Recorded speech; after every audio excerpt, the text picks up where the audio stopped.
Hey, what's up guys, it's Renaldo here. So this video is going to demonstrate to you why Media24 is in the state that it's in right now. And the broader question, of course, being why aren't the people at the top being the ones dismissed first for the state of Media24? Because ultimately, from what we have seen, is that the people that don't have a say in the day-to-day running or the direction of the media house is now going to be the first to go, while the people that are actively and directly responsible for the loss of subscribers and the loss of clicks and views on their website keep their jobs. That doesn't really make sense. But I'm just going to provide one example. Now, if you go onto News24 or Media24 daily, you can find 5 or 6 examples every single day. I'm just going to illustrate to you on Friday, the 7th of August, 3 instances where Media24 is trying to be the news instead of reporting on the news. Now, before I show that to you, please be sure to subscribe to this channel. It's absolutely free. It won't cost you anything. And as well as smashing the like button and sharing this video far and wide. It'll be greatly appreciated. All right, let me show you. Now, it all starts with their Friday briefing, which is just another way to get articles from earlier in the week to get some traction again. And it says here, walled in, will the N2Edge project protect or divide? You see, they are making this a racial narrative. They are making this a us versus them narrative, when I think anybody with 2 brain cells can understand why building a wall or a fence next to a highway is probably the safest thing that you should be doing. But News24 wants to make it broader than that. And just to illustrate the point that I'm making, if you look at the stats over here, according to data from the Cape Town Metropolitan Police, about 2,215 crime-related incidents were recorded along the N2 and nearby R300 corridor between November 2024 and November 2025. Shouldn't that be the end of the discussion? Firstly, for the safety of the road users, and secondly, for the residents that live on the perimeter of the highway. Is that not the obvious solution? But now this is where the ideology of News24 and the narrative of News24 and the editorial manipulance of News24 comes into play. Because there's 1 and 2 articles that they have now taken over a common sense argument and they've made it something a lot broader. Here's Guy Lamb. More than a fence, the N2Edge project's untapped potential for community safety. The irony, of course, is that they are using a photo of a lady that was brutally stabbed to death along the highway. And I'm talking, of course, about Karen van Aert, who was fatally stabbed during a smash and grab attack near Jake's Jewel Drive. And now, if you look at this argument over here, Cape Town's 114 million rand N2Edge project promises safer barriers for motorists, but Guy Lamb argues the real opportunity lies in pairing infrastructure with community safety if the city dares to think bigger. And I'm not going to read this nonsense, but you can see the headlines. A negative impact on communities. No. Better and more dignified. No. And then, of course, there's another one. Around the world, walls of shame or walls of protection, because common sense doesn't play at News24, it seems. Because now it has to become this narrative, oh, they're trying to hide something, and not using common sense.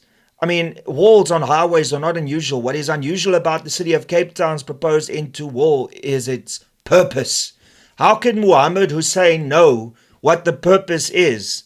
Like, is it his opinion? Is it fact-based? You see, that is the problem. News24 loves to give opinion over facts. And the facts was mentioned in the Friday briefing. Over 2,300 criminal activities in 1 year.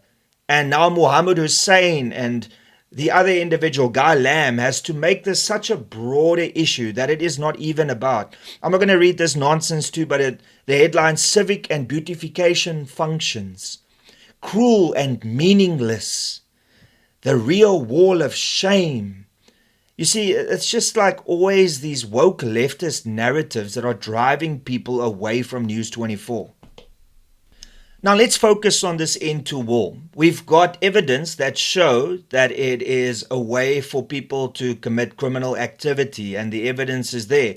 Over 2,300 criminal activities in 1 year along that stretch. And it's important because that stretch is where people have to go if they would like to leave Cape Town back to Johannesburg or overseas. So there's a negative impact for tourists, there's a negative impact for residents that have to travel because it's a dangerous road. The solution is, let's think, it's a highway, the N2 highway, which 120 kilometers an hour. Firstly, safety for the residents. If there's no fence and no wall and the kids run onto the highway, they will be killed. If pedestrians try and cross the highway, which is illegal, they could die. And then that is the resident safety. The other aspect of safety here is for the motorists, because clearly criminal activity is taking place because they can smash and grab and then they can run away and you can't stop, get out, because then you've got a vehicle on a highway that could cause accidents. So common sense dictates that yes, a fence or a wall is needed, especially along a highway. But then you've got Media24 and News24 that now wants to make this argument about something that it's not. They want to racialize it. They want to make it a class issue, where ultimately it is people that are living on the side of a highway. I think in any first world country, you will know that if there's a highway, there is going to be a fence or a wall to protect the residents and also to protect the people that use the road. But yet, Media24 has to now racialize it and make this a us versus them, a classist issue. And this is why Media24 is in the shit it's in. 2 articles, 3 if you include the Friday briefing that discusses it. Now, the question I have is this newsworthy? Is this worthy of an in-depth discussion in a country that has 70 murders a day, a violent sexual crime every few seconds, 144 race-based laws, corruption that happens every single day? Is this really what the biggest news outlet in South Africa should be worried about? But you see, when you ask these questions to Adriaan Basson or to Pieter du Toit, then they either block you or they just don't answer you.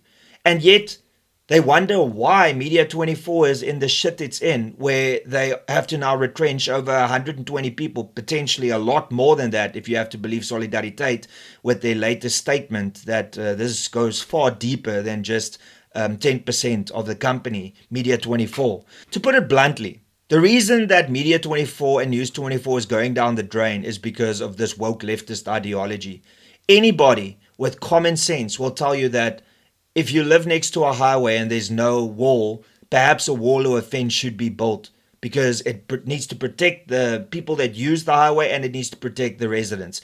And instead of just using common sense, Media24 has to write 3 articles about it in order to try and get clicks out of it, to try and racialize it. And this is why News24 and Media24 is in the shit it's in. But you know what? Instead of getting rid of the people that approve these idiotic articles, Media24 now wants to get rid of their sports editor, their sports journalists, their lifestyle editors and journalists, and their sales team, because they apparently are the ones that is to blame for this nonsense that News24 produces on a daily basis. And to the people that works for News24 and Media24 that do watch my content, I'm truly sorry that you have to go through this because of 2 imbeciles at the top that are deciding that News24 is this woke leftist rag. And now your livelihood is on the line because of the dumb decisions that they've made.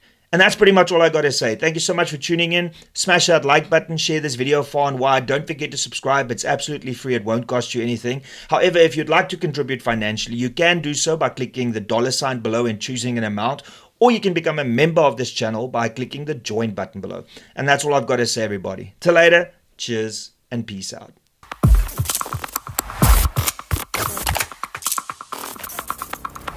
You don't even know me, but every time you see me, you say, I wear my massacre. You don't even know me, but every time you see me, you say, I wear my massacre. even know me, but every time you see me, you say, "Oh, my massacre."